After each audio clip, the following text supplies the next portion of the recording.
백내장 보험금 지급받기 쉽지 않습니다. 그러나 분명히 지급받는 분들도 있습니다. 오늘 모두 알려드리겠습니다. 백내장 수술 후에 보험금에 어려움을 겪으시거나 혹은 수술 전 보험금을 다 받을 수 있을지 올바듬에 문의 주시는 분들이 하루에도 몇 분씩 계십니다. 오늘 저희가 많은 백내장 사건 진행하면서 보험금을 지급받는 경우와 지급받지 못하는 경우를 모두 알려드리겠습니다.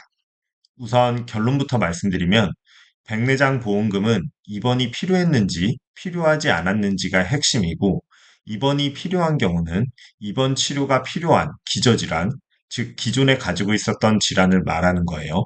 또는 수술 중 합병증이 발생한 경우입니다. 무슨 근거로 그렇게 이야기하는지 최근 금융당국의 보도자료를 함께 살펴보겠습니다. 지금 화면에 금융당국의 보도자료 보이실 텐데요. 2023년 12월 28일자로 금융위원회 금융감독원에서 발표한 자료입니다. 요 내용 중에 이제 어떤 경우에 보험금을 지급하는지에 대해서 기준을 좀 설명한 내용이 있는데요. 화면에 보이는 노란색 영역입니다. 여기에 있는 내용 읽어보면 제가 방금 말씀드렸던 입원이 필요할 만한 기저질환이 있었거나 아니면 수술하면서 합병증이나 부작용이 발생한 경우 또는 다른 수술을 병행해서 한 경우, 예를 들면 뭐 백내장 수술을 하면서 동시에 뭐 녹내장 수술을 했거나 뭐 이런 경우를 말하는 거죠. 이럴 때 보험금을 주겠다라는 것이 금융당국의 방침인 겁니다. 어, 제가 지금 보여드린 문구가 정부가 생각하는 백내장 실손입원 보험금의 지급 기준입니다. 손해사정사를 통해 도움받는 것도 결국 해당 부분이 존재하는지 열심히 찾아서 손해사정을 하는 것입니다. 자, 그럼 1차로 정리를 해보겠습니다. 백내장 수술하였고 기저질환이나 합병증 없이 수술을 잘 마쳤다? 이 경우는 입원보험금은 받지 못하고 통원비만 받는 경우입니다. 손해사정사를 선임해도 큰 도움받기 어렵습니다. 다음으로 기저질환이나 합병증이 있었던 경우에 보험금을 받는 경우를 설명드리겠습니다. 모든 기저질환이나 합병증이 다 인정받는 것은 아닙니다. 판단의 기준은 그로 인해 정말 입원해서 관찰해야 할 필요가 존재했는지 여부입니다. 자, 기저질환부터 시작하겠습니다. 고혈압, 당뇨 등의 기저질환을 가진 분들이 계십니다. 그러나 고혈압, 당뇨가 있었다고 해서 특별히 수술 시간이 늘거나 백내장 수술의 부작용이 보고된 사례는 찾기 어렵습니다. 따라서 이런 경우는 입원이 필요할 만큼의 기저질환이었다라고 보험사가 인정하지 않습니다. 그럼 어떤 기저질환이 인정될 수 있을까요? 저는 의사가 아니기에 정확한 질환을 열거하기는 어렵지만 중요한 판단 기준은 이것입니다.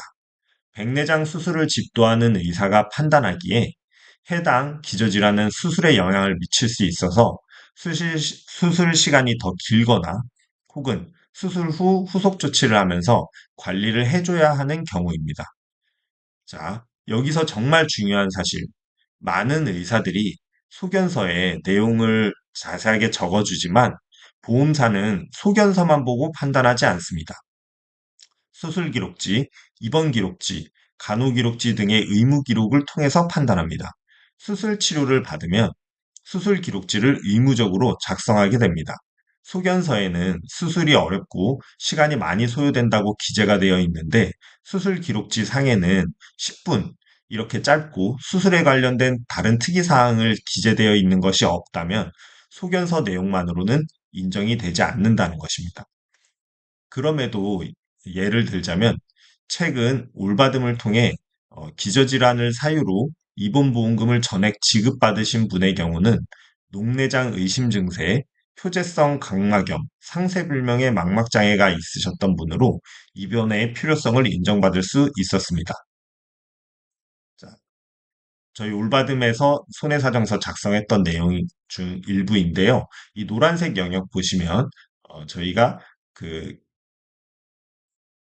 기저질환이 있었던 내용에 대해서 손해사정서를 잘 찾아서 기재하였고 이 결과 보험금을 전액 지급받을 수 있었습니다. 자, 다음으로는 합병증에 대해 알아보겠습니다. 백내장 수술하면서 발생할 수 있는 백내장 수술하면서 발생할 수 있는 주요 합병증 사례에 대한 연구 논문 자료들이 많이 있습니다. 아무래도 수술 도중 합병증이 발생했다면 입원의 필요성 인정 가능성이 높을 것입니다. 그러나 여기에도 주의할 사항이 있습니다. 소견서에만 그렇게 적혀 있으면 안 되고 수술 기록지, 간호 기록지나 입원 기록지와 같은 의무 기록에도 해당 내용이 잘 기재되어 있어야 한다는 점입니다. 소견서 상으로는 합병증이 발생해서 입원이 꼭 필요했다고 기재되어 있어도 막상 수술 기록지상 수술 시간도 10분 내로 다른 경우와 크게 다르지 않고 또 입원해서 작성해야 하는 간호기록지 등에도 특별한 처치나 의사가 회진 와서 관리 또는 어떤 다른 치료를 해준 행위 없이 평이하게 6시간 정도 입원으로 기재되어 있다면 보험사도, 보험사는 이 경우도 잘 인정하지 않습니다.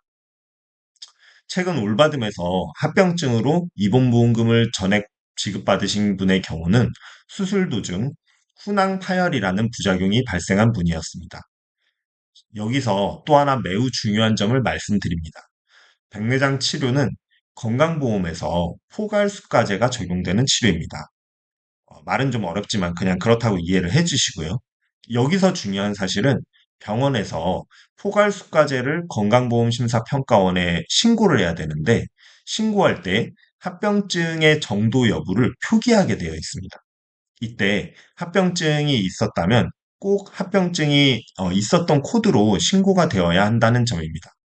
자, 다시 한번 말씀드리지만 소견서에 아무리 합병증이 있어서 뭐 어쩔 수 없었다고 기재가 되어 있어도 막상 어, 의무 기록이나 또는 병원에서 심평원에 신고할 때에는 합병증이 없거나 경미했다는 코드로 신고한다면 보험사는 이를 잘 수용하지 않는 것입니다. 백내장 포괄수가제에서 합병증 여부를 확인할 수 있는 방법을 안내 드립니다. 자, 지금 화면이 보이실 텐데요. 주로 입원 후에 퇴원할 때 받게 되는 진료비 계산서 영수증 상단에 기재가 되어 있습니다. 자, 여기 지금 노란색으로 칠해진 영수증 상단을 보면 포괄 질병군 가로 열고 DRG 가로 닫고 번호라고 써 있는 게 있습니다. 이게 건강보험심사평가원의 포괄수가제 번호를 신고하는 거라고 보시면 되는데요. C로 시작하는 이 코드가 바로 백내장에 해당하는 코드인데요.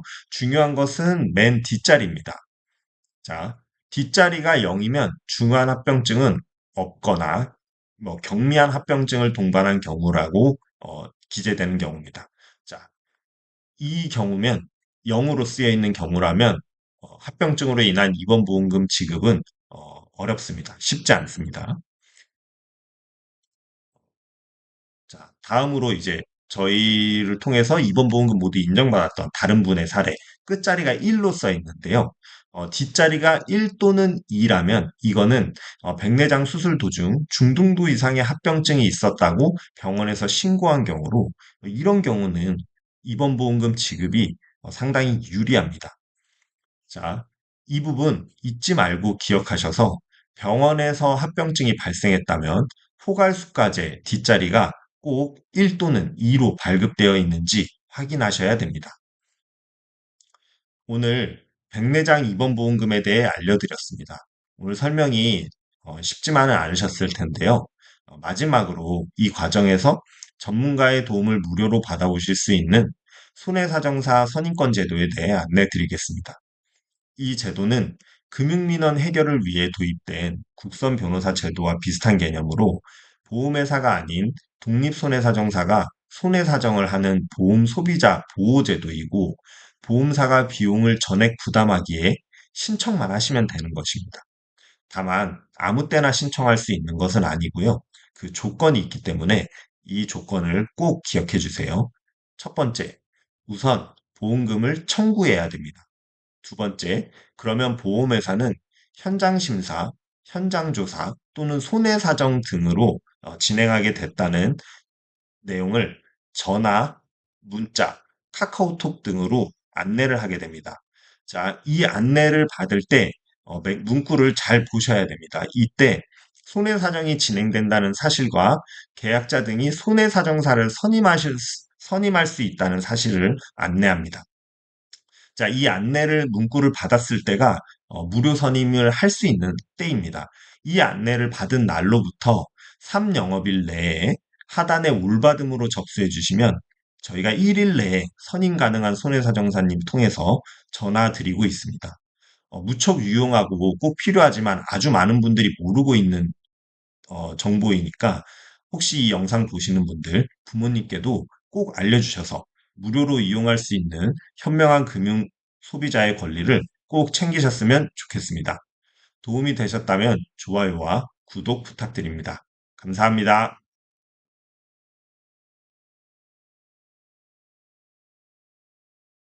실손보험, 배상책임보험 등 경우에 따라서는 손해사정사를 무료로도 선임할 수 있다는 사실 알고 계셨나요? 이 부분 궁금하시다면 아래 영상을 누르셔서 확인해 보세요.